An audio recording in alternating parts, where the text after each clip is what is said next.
cœur d'Afrique vous fait découvrir la richesse et la diversité de la culture africaine. Écrivains, conteurs, archéologues, scientifiques et artistes de tout genre prendront le temps de parler de leur actualité, leur travail ou tout simplement leur vision de la culture africaine. Une culture aux couleurs et aux senteurs de l'Afrique.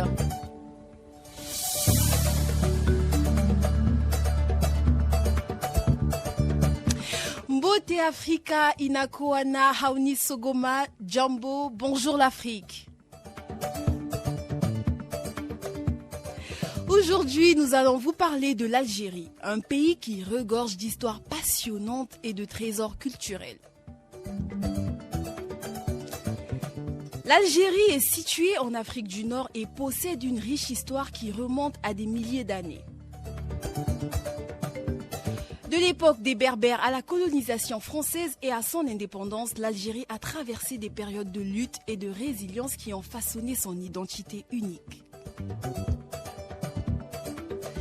Lorsque nous pensons à l'Algérie, la première chose qui nous vient à l'esprit, c'est le couscous, qui est répertorié dans le patrimoine immatériel de l'humanité de l'UNESCO. Bienvenue dans ce voyage virtuel en Algérie et préparez-vous à être émerveillés par la beauté et la richesse culturelle de l'Algérie.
La culture algérienne est marquée par une cuisine délicieuse et variée. Des plats comme le tagine et les pâtisseries traditionnelles sont des incontournables de la gastronomie algérienne. Et bien sûr, il y a aussi des paysages, des magnifiques paysages de l'Algérie, des dunes du Sahara aux montagnes de l'Atlas et les 1200 km de côtes féeriques sur la mer Méditerranée qui offrent des opportunités incroyables pour les amateurs de nature et d'aventure.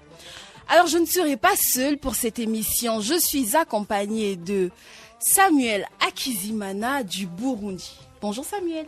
Bonjour. Djambo Samuel. Djambo. Et de Mahamat Alamine, le célèbre Camerounais. Bonjour, bonjour Alamine. Bonjour Andy. Sans oublier Mezoura Lahani. la douce algérienne. Comment tu vas, Mesora? Je vais très bien, bonjour. Et notre invité d'honneur qui est journaliste, animateur, réalisateur et concepteur d'émissions, sans oublier artiste conceptuel, Redine Khaldoun. Bravo. En tout cas, je salue l'effort que tu fais. Hein, pour prononcer ton nom. Franchement, une très très belle introduction. Et je suis très content de faire partie de cette très très belle partie. Hein. Et ça va être une partie de plaisir, certainement. Merci beaucoup. Merci à toi. J'ai bien prononcé le nom? C'est génial, hein. Tant mieux. Ça fait plaisir. Je stressais un peu pour ça. Alors les amis, moi j'ai envie de savoir, vous, on est des étudiants étrangers résidant ici en Algérie.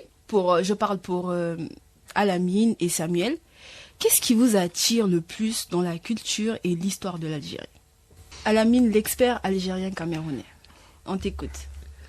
Bon, moi particulièrement, l'aspect culturel algérien qui me plaît le plus, c'est leur convivialité, l'accueil des étrangers, parce qu'on se sent presque chez soi ici.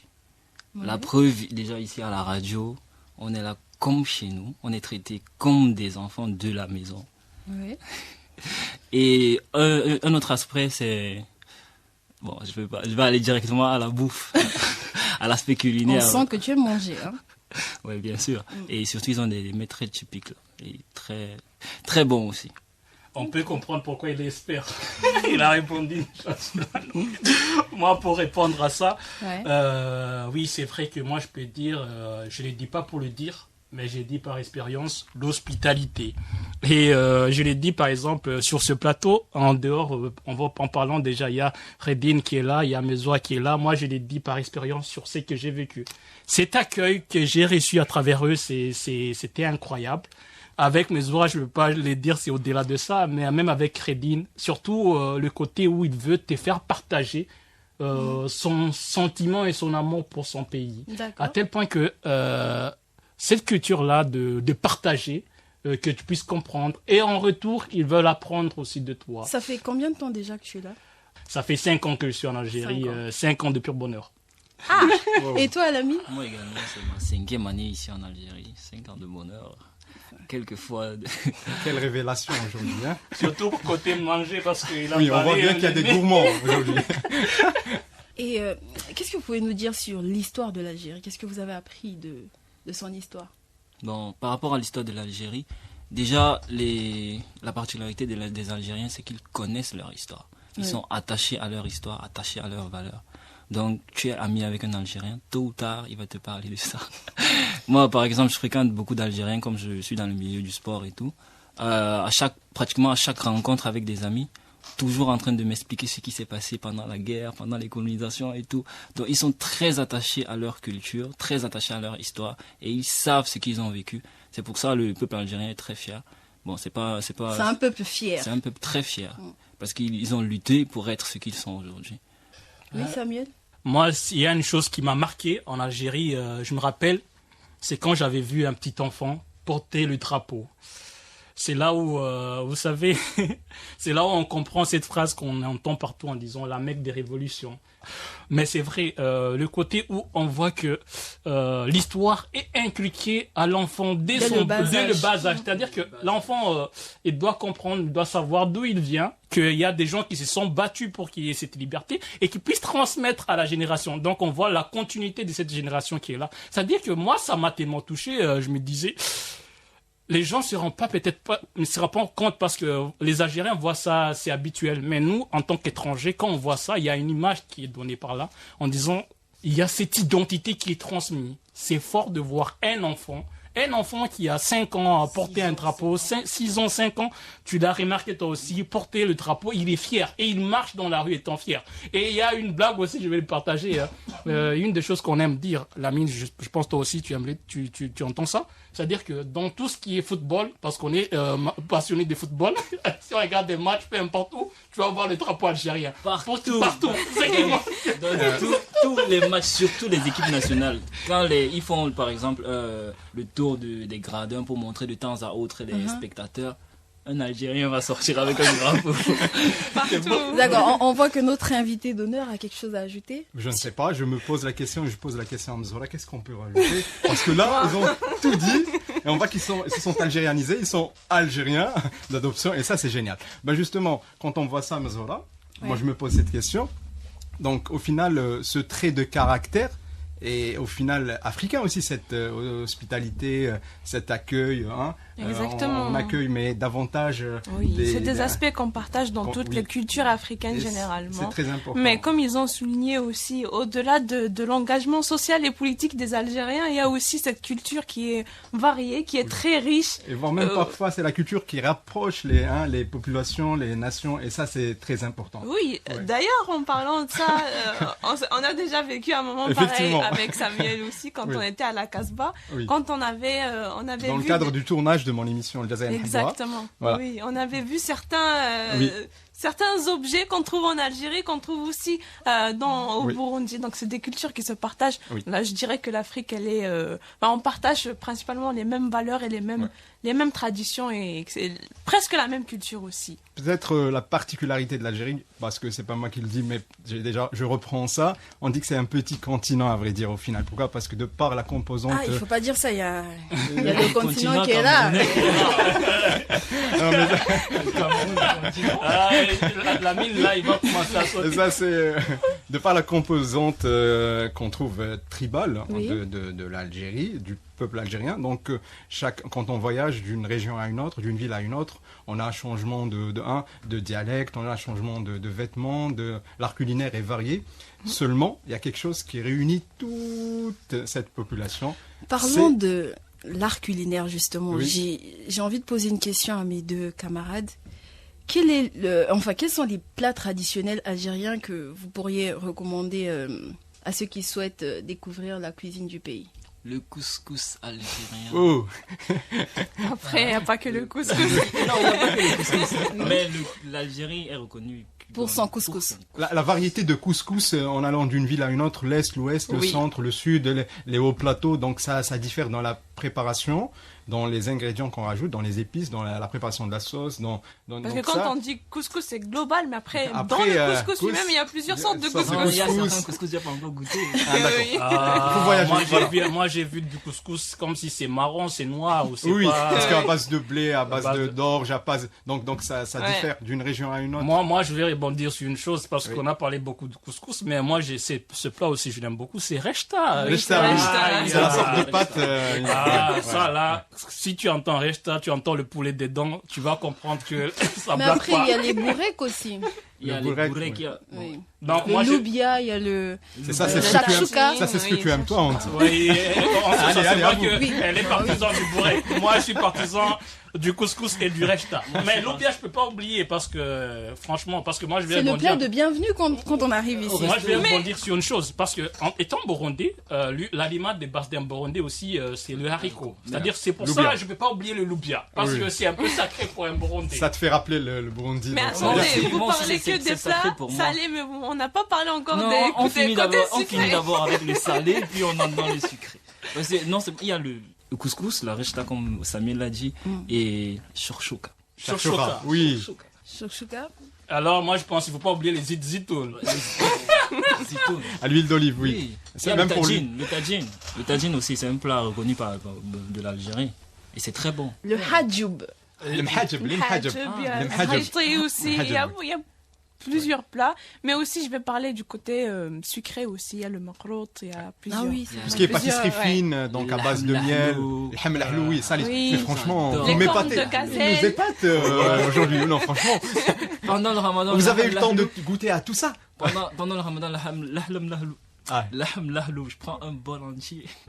Ah bon? Je prends un bol entier, je rentre chez moi avec. On va d'abord souffler un peu et après on va revenir on en a pour besoin. parler de ça. Ça va swinguer? Oui. Ah bah tant mieux.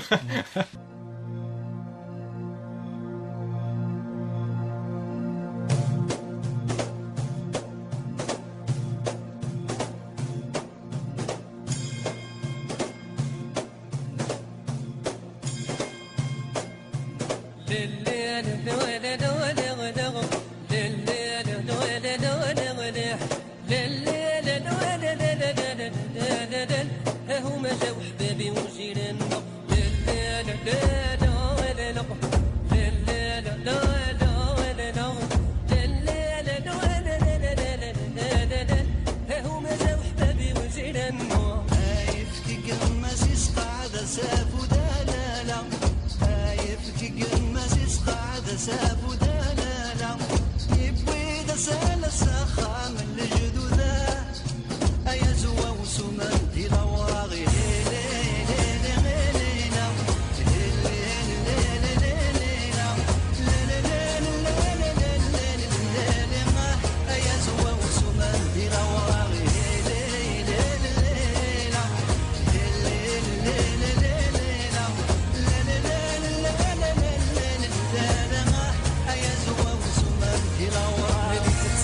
طاحت اليوم علينا ربي دومها لينا هذه تبسيمة طاحت اليوم علينا ربي دومها لينا هذه تبسيمة طاحت اليوم علينا طاحت اليوم هما جاو صحابي وجيراننا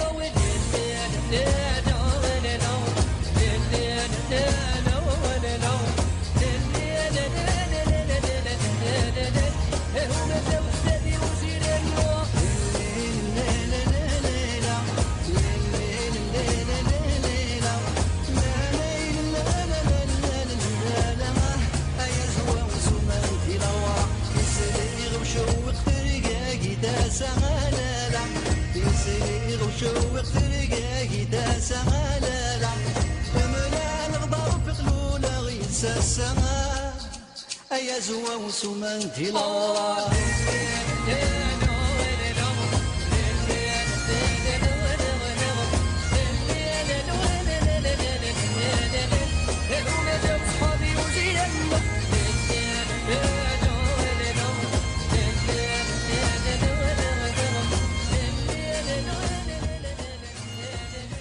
C'est une chanson de Cheb Mami et Idjir sur le titre Azouahou. J'espère que je prononce bien. Azouahou. Super. C'est quand même un duo qui a réuni de grands artistes algériens, Idjir oui. Et bien sûr Cheb Mami. Cheb Mami, voilà, l'incontournable Cheb Mami. Vous appréciez le son, vous? Ben oui. Ça fait Azouahou. C'est quand même un texte assez recherché, hein. C'est quand même c'est très symbolique comme texte et ça parle de quoi? Moi parce que j'entends ça parle de quoi? De joie, Nazwara, si tu traduis du kabyle. Oui, on peut dire ça, on peut dire de joie. Certains on peut interpréter ça comme on veut, donc de la joie, de la culture. Ouais. Un peu de tout. Donc, il y a beaucoup de symbolique dans le duo. Donc voilà, au-delà du texte, il y a une symbolique assez forte. Voilà. Oh, super. Ouais. Tu écoutes du Cheb Mami, toi, Samuel? J'écoute un peu de tout. Et, peu de tout. Oui. On te lance le piège. Qu'est-ce que tu peux nous chanter aujourd'hui? Allez. Allez, Samuel. Allez. Même prononcer Azouahou, c'est difficile pour moi. Vous voulez que les auditeurs puissent fuir. Je pense à Mine, oui. Hein. C'est HPK, une chanson de cœur algérienne, si je me souviens bien. Moi ouais. Oui. De Idjir? Oui, Vavainova. Ouais. Ah oui. Ça, c'est mon sang. Et du coup, moi, j'ai une question pour vous. Quels sont les endroits incontournables, selon vous, à visiter absolument en Algérie? À vrai dire, il y a toute l'Algérie à visiter seulement. Oui. Il y a des endroits, bien sûr, spécifiques et historiques où ça raconte réellement l'histoire de la région et tout. Donc chaque ville pratiquement a un lieu, un endroit, un musée, des vestiges à visiter. Donc tout dépend, à vrai dire. Mais si on essaye de réunir les 4 coins du pays, nous avons la capitale où il y a énormément d'endroits à visiter. La citadelle, la Casbah d'Alger. Oui, la Casbah. Oui. Donc Mazroura et Samuel ont eu, on a eu le plaisir d'aller, de faire une petite balade où on a fait le tournage d'une partie de l'émission de Jazair Nhabouha. Et ça leur a permis, hein, je me dis, surtout à Samuel, une architecture incroyable. Incroyable. Et sachant que cette architecture a été construite par les autochtones, donc les Algériens. Ou par la suite, bien sûr, c'est tout le monde qui le sait, donc il y a eu de l'influence turque ottomane, mais à la base, c'est une base algérienne, une architecture algérienne, où c'est assez réfléchi, donc il y avait une pertinence dans la construction. Oui. Donc, si on a à visiter des endroits en Algérie, donc il y en a plusieurs. Il y en a plusieurs. Donc l'Est, l'Ouest, on part à Constantine, il y a les ponts suspendus. Il y a aussi... Mais si tu peux nous faire ton top 3, ça serait quoi? Top 3. Alors moi, la Casbah. Alors, évidemment. Donc il y a, je l'ai cité, les ponts suspendus de Constantine. Et puis à Tarit. D'accord. Et toi, Mizoura? Bon, moi je dirais d'abord, il y a les montagnes. Djodjora, il y a Imagolaya aussi. Il y a Tassili Najer, même si j'ai pas encore visité, mais je vais visiter. Inch'Allah. Et le troisième, je sais pas trop, mais parce que c'est mon pays aussi, donc ça se comprend. Ça dépend des goûts. Tout était important, à vrai dire. Oui. Ça dépend aussi de ce que je veux visiter, ça dépend des goûts. Oui. Ouais. Samuel et Alamine, quels sont les endroits que vous avez déjà visités depuis que vous êtes ici? Bon. Le fast-food de là, donc on a mangé à la Casbah, on a bu un tel jus. Non, franchement, j'ai visité plusieurs plages, surtout côté de Béjaïa. Il y a un endroit particulièrement, moi, quand je suis arrivé en Algérie, que j'ai passé plus de vacances, c'est Brise de la Mer. Elle le sait déjà, mais Brise de la Mer, franchement, cet endroit, j'adore ça. Et non seulement j'ai pu visiter la Casbah, j'ai visité beaucoup d'endroits, mais le problème c'est que je connais pas les noms précis. Exactement. Les noms précis. Exactement. Parce que toi-même tu as prononcé comment Azoua. C'était difficile pour toi. Tu comprends que c'est un peu difficile de comprendre. Parfois on visite sans être guidé par Oui. les locaux on passe par là par hasard. Par hasard et surtout. Moi, par exemple, il y a aussi le côté. Attends, je termine. La mine aussi, il est motivé. Il y a un endroit où j'ai vu. Moi, je me suis rendu compte quand on était parti à Oran, le disco, l'endroit là, Disco Maghreb. Cet endroit, c'est un peu historique parce que nous, en tant qu'étrangers, avant même d'arriver en Algérie, tu entends toujours Disco Maghreb. Donc, j'étais curieux de voir cet endroit, à tel point que quand on est parti sur Oran avec mes oies, et on s'est dit, on doit aller visiter des Disco Maghreb. Mais les gens nous disaient, mais Disco Maghreb, mais c'est normal, c'est juste. Mais pour nous, c'est autre chose. Parce que nous, on a cette côté-là, on dit, c'est comme si tu arrivais en Algérie sans aller voir le Moukam Chahid. Voilà, c'est un peu ça. Ouais. Dans le sens, il y a des endroits un peu mythiques où on a envie de voir, prendre des photos surtout, dire que moi aussi je suis arrivé à cet endroit-là. C'est là où ça raconte une histoire, à vrai dire. Et on revient sur les faits qui ont marqué cet endroit et tout. Pas oublier que Disco Maghreb, c'est là où on a fait des révélations des plus grandes stars du rail. Voilà, donc ça c'est important. Et toi, Alamine? Bon, moi, j'ai visité beaucoup d'endroits, mais comme Samuel l'a dit, des fois on passe sans connaître le nom de l'endroit. Bon, par exemple, moi, quand je m'ennuie chez moi, je vais au Makam Shahid, toujours. C'est bien. Dès que je m'ennuie, je vais au Makam Shahid, je passe la journée, je passe la soirée. Dès que ça commence à s'illuminer, je rentre chez moi. Pourquoi le Makam Shahid en particulier? Bon, parce que pendant mes vacances, j'ai passé beaucoup de temps à me promener là-bas avec quelqu'un. Du coup, c'est... Une révélation. Non seulement il y a le Makam Shahid et comme Khair Djinn l'a dit tout à l'heure, par rapport à l'Algérie, site touristique particulier, non. Mais plutôt ville, parce que chaque ville a son histoire, chaque ville a ses sites.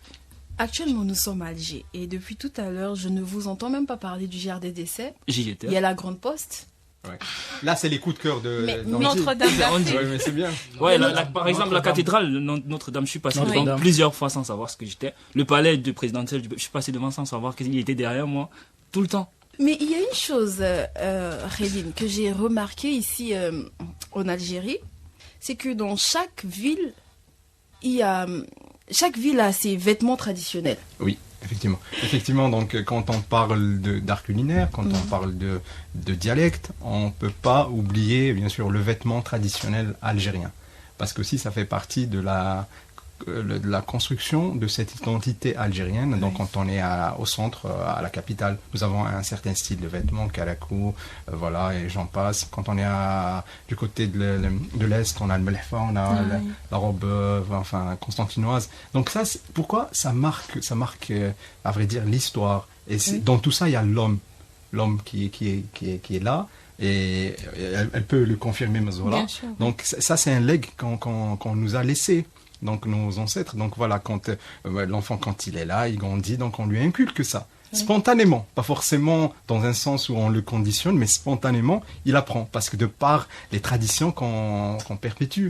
Donc, par exemple, Mazoura a toujours hérité cette robe kabyle, donc, mais spontanément, on ne s'est pas fait exprès, mais ça vient, parce que c'est quand même ton identité, et comme elle peut porter la robe constantinoise, algéroise. D'ailleurs, dans nos fêtes, on en parlait la fois passée, on se marrait.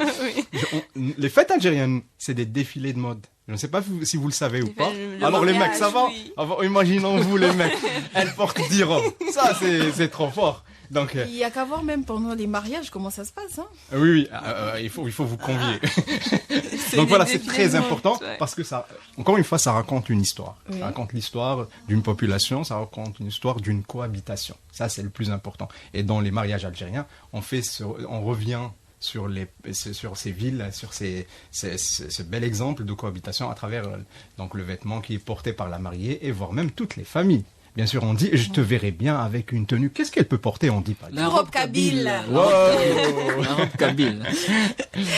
Non, mais c'est vrai, après, les robes kabyle me vont très bien. Moi, par expérience, j'ai vu une de mes camarades à la faculté elle m'a montré une de ses photos en robe kabyle. Je tombe amoureux de la robe. Et seulement seulement de la Seulement robe. Non, tellement elle était... Je sais pas, elle était tellement belle. Fais attention à ce que tu dis à la mine, hein. J'ai bien envie de l'acheter pour l'amener à ma mère. Oui, je verrais bien. Et franchement, je verrais bien ça. Vraiment chez toi. Et la réaction de ta maman, de l'entourage. Hein. Ouais, elle était tellement belle dans la robe. L'agencement entre les couleurs, le rouge, le jaune, le noir dessus, c'était tellement Et surtout beau. Les motifs aussi berbères. Chaque motif a une signification. Les motifs étaient tellement jolis dessus. On dirait tu vois les djellabas qu'on fait chez nous, par exemple, les djellabas traditionnels qu'on fait chez nous. Ils ont une façon de broder leur robe là. Parce qu'on raconte, à vrai dire à la mine, on raconte l'histoire. Est-ce que vous voyez, donc, il y a les peintres qui sont là à peindre, il y a les sculpteurs qui sont là à sculpter, il y a aussi les designers, les couturiers, les stylistes qui sont là à écrire cette histoire, mais autrement. Et ça, il n'y a pas plus beau que ça. Et ça, je pense que ça, on le voit et on le revoit partout en Afrique. N'est-ce pas, Andy? Chez toi, c'est comment? Dis-moi, est-ce qu'il y a cette diversité quand on voyage d'une ville à une autre? Oui, bien sûr. Je pense que ça, c'est partout en Afrique. Hein. Oui. Quand tu changes de ville, tu as l'impression que tu es dans un autre pays. Pourtant, tu es toujours dans le même pays. Mais ici, quand même, c'est ce qui me plaît, en fait, c'est quand je vois des personnes, surtout, je parle des Kabyles parce que je fréquente beaucoup les Kabyles. Même quand ils vont à la fac, c'est en tenue kabyle, pour certains. Donc, ils portent tellement bien et ils sont fiers. Et c'est comme s'ils prônaient, ils réclamaient quelque chose. Et moi, ça me fascine, en fait. Et ça me plaît bien. Alors, je me dis que c'est plus une fierté. C'est-à-dire que voilà. Oui, ça reflète son identité. Du coup, il veut la montrer. Voilà, oui. Donc ça, c'est... Mais après ça, c'est pas forcément quelque chose qu'on retrouve chez moi. Mettre une tenue traditionnelle pour aller à la fac, non. Peut-être que c'est un vêtement qui ne s'adapte pas à la vie quotidienne. Seulement, ça reste quand même quelque chose de beau à voir. Voilà. Ouais. Et toi, on te verra un jour avec une tenue de ton pays? Oui, le raffia, bien sûr. Le raffia, c'est le raffia. Et c'est comment? Tu peux me le décrire, s'il te plaît? Le raffia, c'est comme... Ce sont les feuilles de palmier séchées et tissées ensemble. Ah, là, je comprends. C'est pas du tissu, c'est pas du tissu. C'est pas du... La broderie est complètement différente de la broderie normale. Des fois, on fait les broderies à la main et c'est beaucoup plus compliqué que les broderies à machine. Oh, tu connais le raffia mieux que moi comme ça. Parce qu'il y a le raffia. C'est dangereux à la mine, hein. C'est un expert. Le continent, là, c'est... Le Cameroun, c'est l'Afrique en miniature. Du coup, il y a tout ce qu'il y a chez vous. Olé, la mine. C'est le continent. Le Cameroun, c'est l'Afrique en miniature. Regine a dit, l'Algérie, c'est... C'est comme un grand continent. Ah, d'accord. Moi, quand je dis ça, je dis par rapport à cette diversité culturelle qu'on retrouve, que ce soit par rapport au dialecte, par rapport... Super.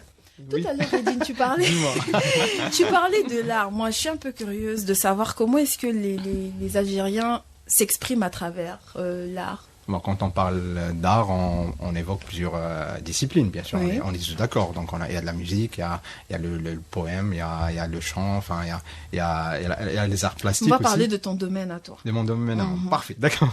Donc, les arts plastiques, ben voilà, il y a toujours cette... on remarque qu'il y a toujours cette touche africaine dans l'œuvre. Donc, que ça soit quelque chose que ce soit dans le ressenti ou dans le visuel, on a toujours cette appartenance à ce beau continent.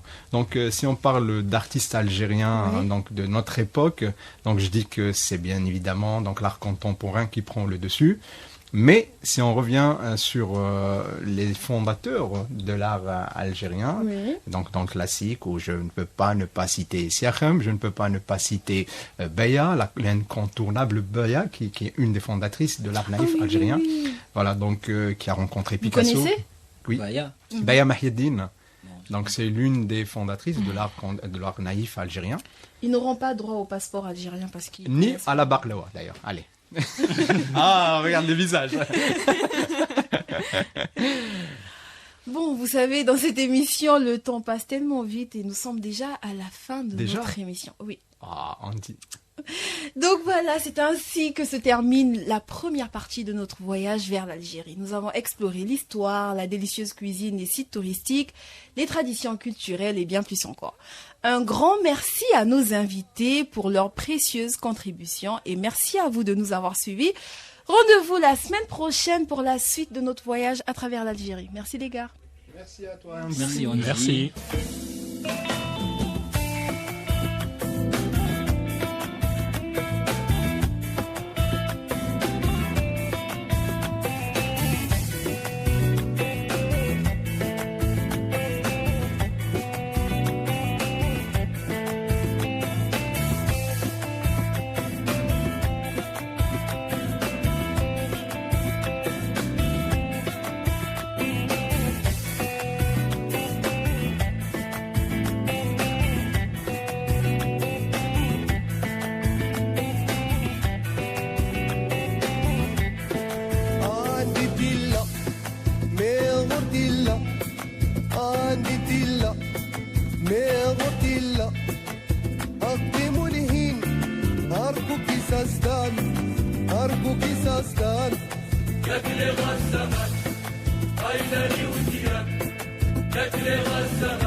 ترها والهيني ملن عايزة ترها يستسمها نوايا رها جرت ميدي وين هكذا يدمع نكلي غزمة عيلاني وديان نكلي غزمة عيلاني وديان نماغي ترها ايه غكالي عيني ديوان